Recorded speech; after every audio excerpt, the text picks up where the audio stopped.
I want to show you a handy way to go through an image. If you're doing final prep and you just want to check for spots, go over it. I choose to go in. I'm at 1:1 up here, 100%, and I've got my top left corner highlighted. If I want to make sure I go through the entire image without missing anything, like if I'm looking for dust spots or little things, just smaller details.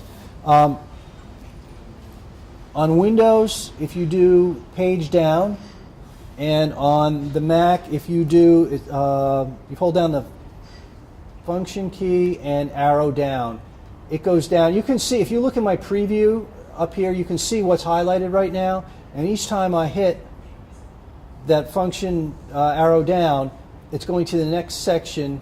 It goes section by section, and then it will, once it gets to the bottom, it will go up to the next column and work your way down, and that way you won't miss any of the image.